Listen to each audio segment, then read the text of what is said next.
Our upcoming discussion is designed to provide valuable insights into luxury, the creation of a meaningful legacy, and the qualities of impactful leadership. We have Mr. Vikram Oberoi, the Chief Executive Officer and Managing Director of EIH Limited, the flagship company of the Oberoi Group. Under his leadership, the company has gone strength to strength, achieving record revenues, exceptional guest satisfaction scores, and building a robust development pipeline across key destinations. A graduate from the Pepperdine University in California, Mr. Vikram Oberoi combines a sharp business acumen with an innate understanding of luxury hospitality. Interviewing Mr. Oberoi, we have Mr. Rattan Keswani, industry expert hospitality. An alumnus of the Oberoi Center for Learning and Development, Mr. Keswani started his career with the Oberoi Mumbai in 1983. During his career spanning over 34 years, he has been associated with several hotel companies. He is also an active trainer and mentor to senior executives across the industry. Please join me in welcoming Mr. Oberoi and Mr. Keswani.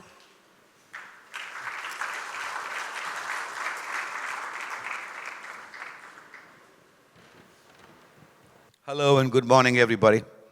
Please join me in welcoming Vikram Oberoi again to the conference and to the forum today. It gives me extra delight to be able to engage with Vikram, but for the first time ask him questions and not be sitting on the other side of the table. And just as a matter of full disclosure, in my four decades, 3 decades plus were with the Oberoi Hotels, and 1 decade was with Lemon Tree. So 3/4 of me thinks racing green, which is the Oberoi colors, and 1/4 is lime green, which is lemon tree colors. So, you'll see the colors coming through. Just a small introduction to the past, the today and tomorrow. Imagine a person walking across the borders from Pakistan to India, that time unified India, early 30s, 5 kids, 3 daughters, 2 sons. Didn't know what to do, got a job at the front desk. It was pre-war, then happened post-war, and all the stuff that happened in India, socialism, independence and whatever. But imagine the person putting together hotels not just in India, but also dotting them in various parts of the world, from Egypt to Sri Lanka, Singapore, Bali, Australia, if you please, all in times which were more difficult than what we find today, and we complain. His most famous words that I remember was, the idea was not to make money. The idea was to make people happy, profits would follow. And I think that's the simplest adage of luxury and its continuity that we tend to forget, which was then followed by a few decades of Vikram's father, the Oberoi Mumbai being his first, and of course the foray into the Oberoi resorts, which everybody said would fail, and they've become the absolute stargazing units for the world. The company has constantly been the best, if not amongst the best. And Vikram's father used to say, my idea was never to be big. And so everybody chases growth. The idea is to make sure you try and be the best. And so that focus between doing the right thing for the customer, as the first chairman said, or the chase of quality and to be the best and be the benchmark for the world, is something Oberoi Hotels have been known for decades now. And now as the baton has moved across to Vikram, it's, I think, time for him to tell you how he sees both the continuity and anything new that we can look forward to with you and the company as we go along in the coming decades. So over to you, and then I'll ask next question.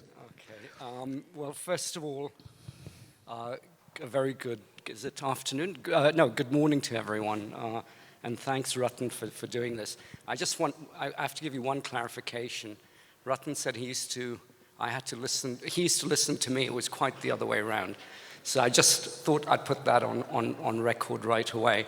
But I think, one of the things which is really important for us at Oberoi is really to maintain the mentality of our founder, Rai Bahadur.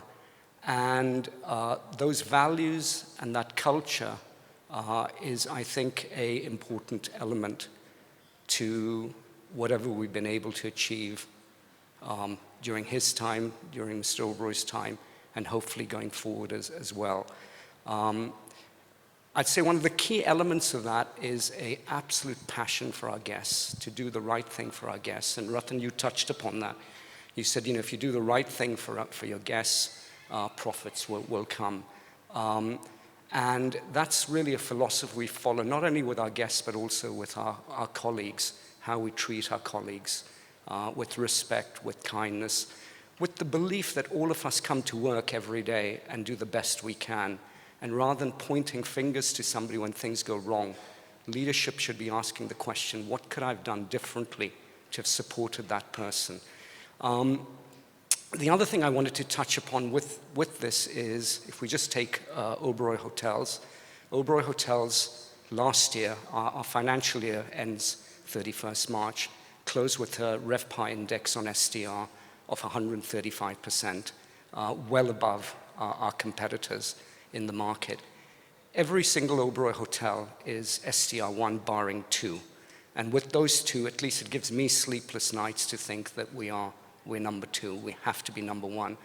And we have to have a plan, or we do have a plan, to make ourselves number 1. And we have to work with absolute focus and commitment to achieving that objective. You know, the markets change, demand, supply, ups and downs. We're going through a crisis right now, and I hope the impact on India will be minimal. But how do we succeed, and how do we gain or get the largest market share vis-a-vis our competitors? That is an important objective. The other thing, Rattan, is just about growth that I wanted to touch upon is, you know, we have 21 hotels that are currently under development at various stages that will open. In fact, one is already open, so it's 20. Vindivilas just opened about a month ago. And Rajgarh Palace opens, a real passion for Mr. Oberoi. Rajgarh opens. We were going to open actually on Rai Bahadur's birthday on the 15th of August, but we'll now open on the... Tell them a little bit about that one, because that was such a passion for him, I remember. Yeah. Well, Rajgarh Palace is this palace which is in Khajuraho, an incredible palace with a beautiful setting. And the palace was derelict for many years. It was really Mr. Oberoi's passion to restore the palace. It's the first palace we'll have, and restore it to make it into a luxury hotel. And I think with the development team's help, with Arjun's help, I think if he were to see it today, I think it'll make him proud. So the hotel is nearing completion. We've restored the palace, and it's going to be a beautiful hotel. Of course, you have the Khajuraho temples, and you have many other things to do around in Madhya Pradesh, including tiger sightings, etc. So that's a hotel that will open later this year. But I better not ramble on. So two things, but I'll pick up from the Khajuraho and take a back look at it. So just for some of you that may not know, Mr. Oberoi used to have a home, that home's still there, outside Jaipur. It was a 6-room palace in absolutely ruinous situation, and he redid it. And most people think that the inspiration for the resorts came from his home. But I kid you not, in a restored home as a palace, you will not see a wire, you will not see a vent. Though you can feel the air conditioning and you can feel the warmth whenever it's there, and you have a room, which is the dining room, which is better than the dining room that they show you at the fort. If you put out some candelabras and have a meal, it's more and better than what you would see at the fort of yore.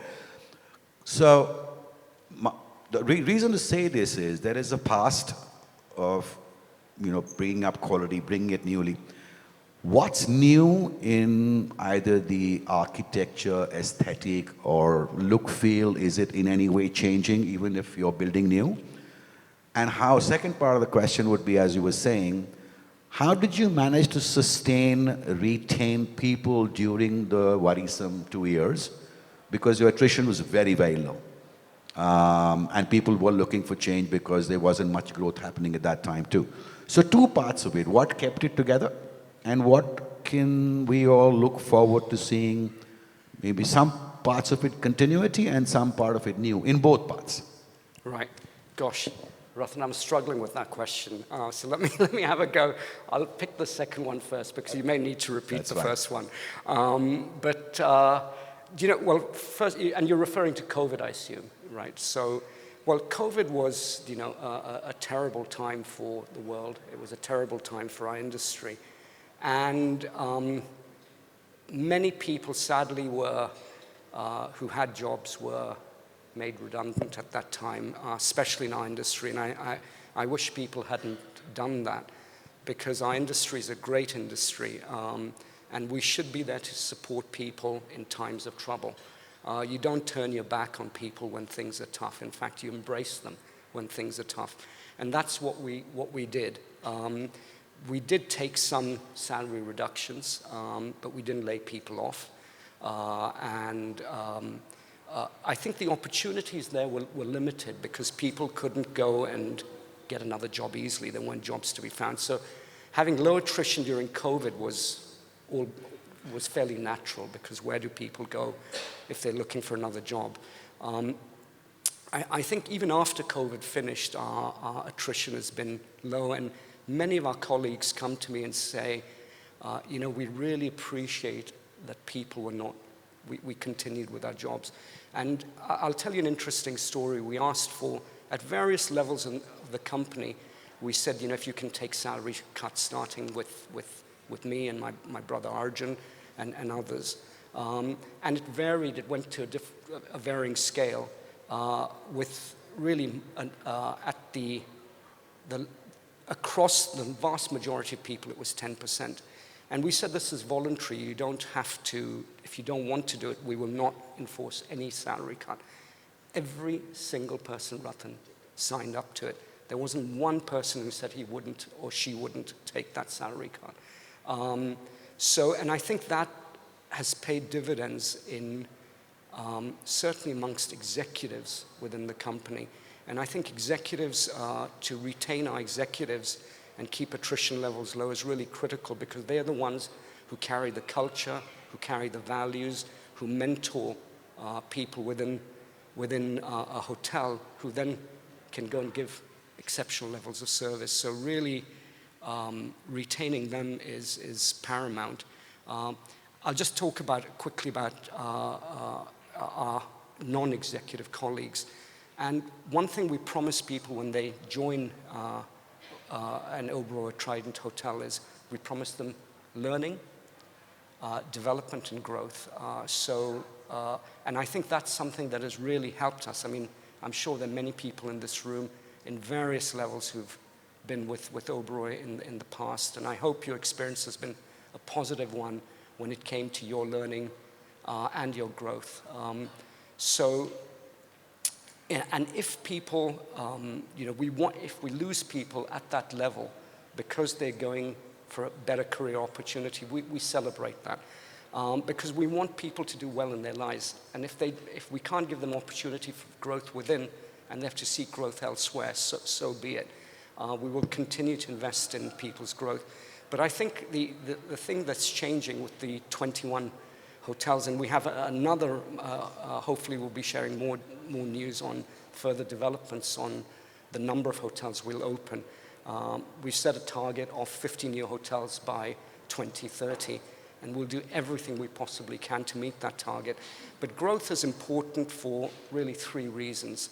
One is, if we look at our guests, we want our guests to stay with us when they travel. We would prefer for them to stay with us than stay at another location or another hotel. We want to give opportunities for growth for our people. How do we retain people and provide them opportunities to grow? So growth is really important from an internal perspective as well. And from a shareholder's perspective, growth is really important because ultimately helps with the valuation of a business or an entity. So, our now focus, obviously we continue to focus on our guests, we continue to focus on our colleagues, but one thing that we perhaps are doing differently is really focusing on growth. And we run good hotels. I mentioned our STR ratings. We run very profitable hotels. If I told you the EBITDA margin on some of our hotels, and I won't name the hotel, but we have... Actually, let me, sorry to interrupt. Okay. There was a chart that came out on the contribution margins of various brands. And yeah, Oberoi Hotels was by far the best, even amongst the largest brands and the other leading brands. So that's true. And it's a whole trend for the 12 to 14 months. So congratulations for that. No, but Rattan, one of our hotels has an EBITDA margin of over 60%. Yeah. And you probably know which one it is. So coming back, service excellence was always the passion, the direction. Going down to the detail and picking up the nitty-gritties was always a passion. But there was always something special and new at that point of time for the future. And so whatever you're developing, is there something different in the aesthetics or the service standards, one for the place, or something that actually continues or brings up a new signature of design aesthetic of Oberoi Hotels as we would see it in the next decade? So I think that probably hasn't changed, is my guess. And ultimately, the true judge of that is our guests. But if we're in a location that has a strong history, a strong culture, we want to build hotels that embrace that, so that guests who come and stay at that hotel get a sense of place. If we're in a location which is really beautiful, we want to really build hotels that complement the natural environment. So we want to be sensitive to the environment that we're in. I'd mentioned previously that we're looking at developing these hotels that really embrace, they'll still be Oberoi hotels, but they'll embrace the natural environment, they'll embrace nature. And today our guests are looking for new experiences. They're looking for new destinations that they can access, but still in remote, beautiful locations. So that's another area of focus for us. Incidentally, these hotels are extremely, even though they'll vary in room size, but I'll just give you some numbers. Vanyavilas, which is in Ranthambore, closed 3 months a year, 25 keys. This year's GOP is projected at 28 crore, so in this financial year, and hopefully we'll meet that, if not exceed that target.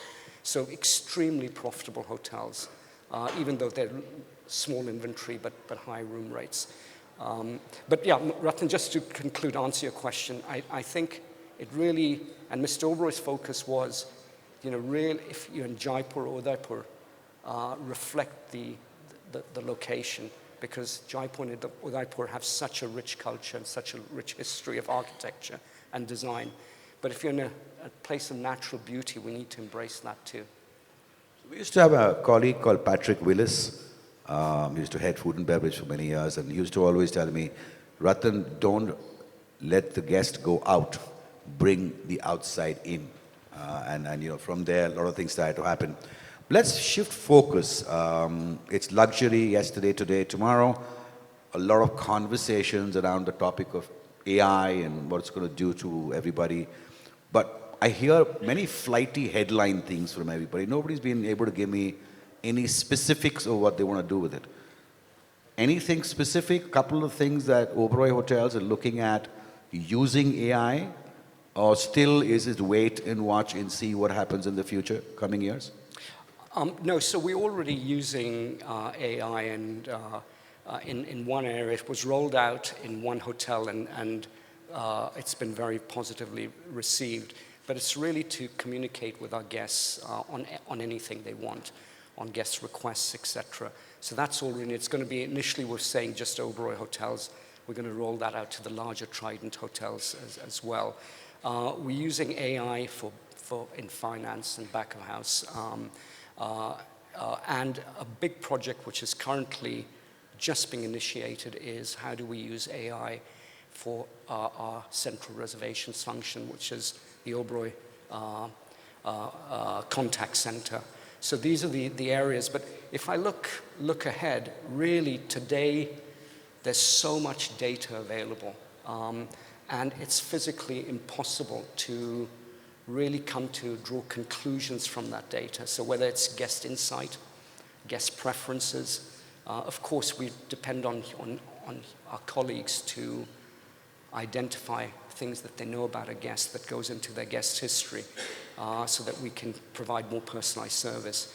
But to facilitate that through AI and to take all this big data and make sense of it to make experiences more meaningful and more personalized, I think is one.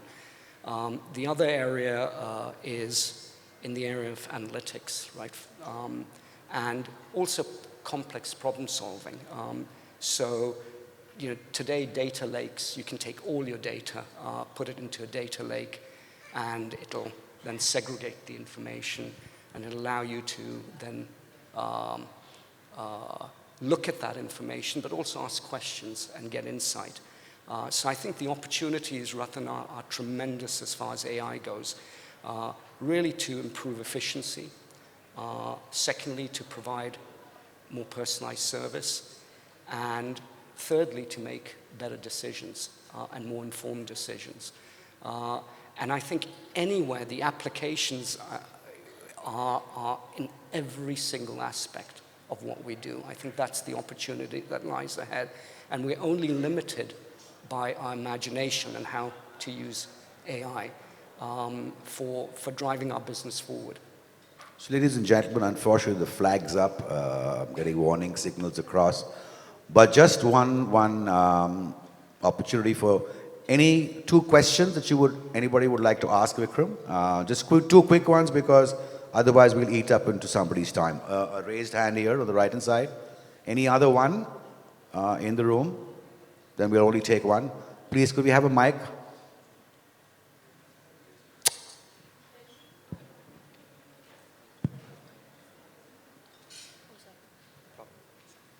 That's Mr. Advani. Mr. Advani. Thank you, Rattan. Can you hear me? Yes. Sundar Advani is my name, Chairman Managing Director of Advani Hotels, hotel in Caravella and Goa. A bit louder, Mr. Advani. Yeah.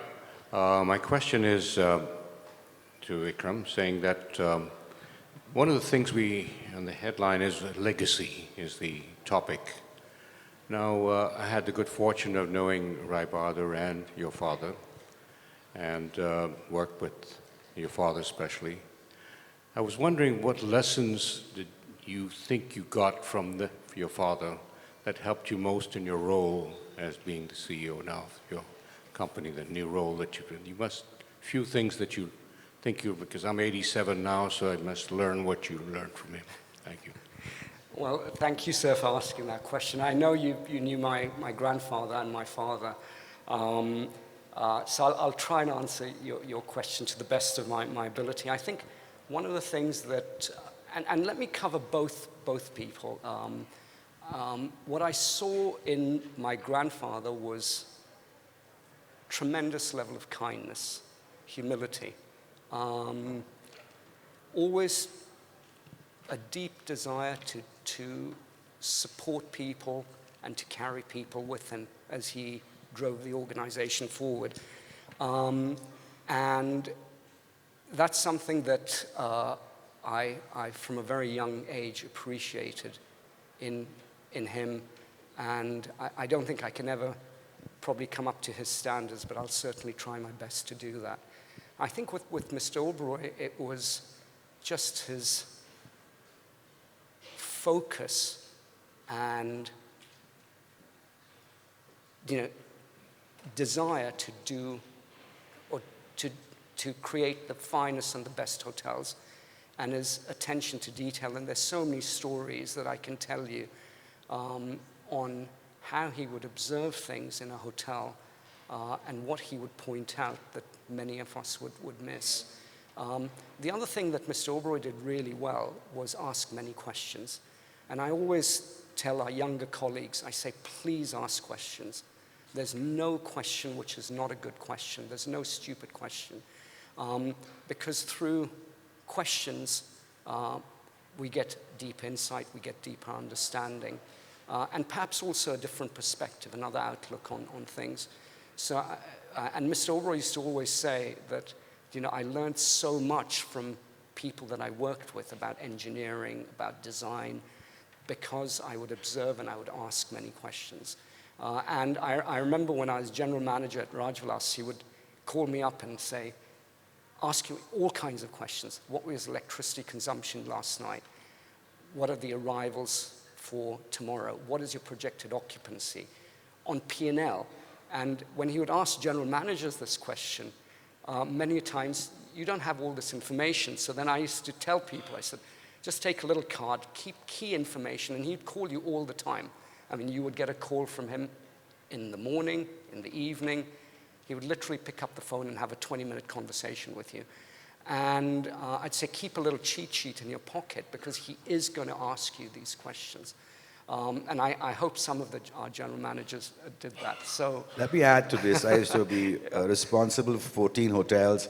I used to have 14 laminated cards of various figures, you know, with visiting card size, in my pocket always. And they were updated for the last month because there was anything that you could be asked around that. But ladies and gentlemen, thank you for your attention, and do join me in wishing Vikram all the best in his journey to create a brand new legacy for the company. Thank you very much. Have a great afternoon. thank you. Cheers, Rattan. Thanks a lot.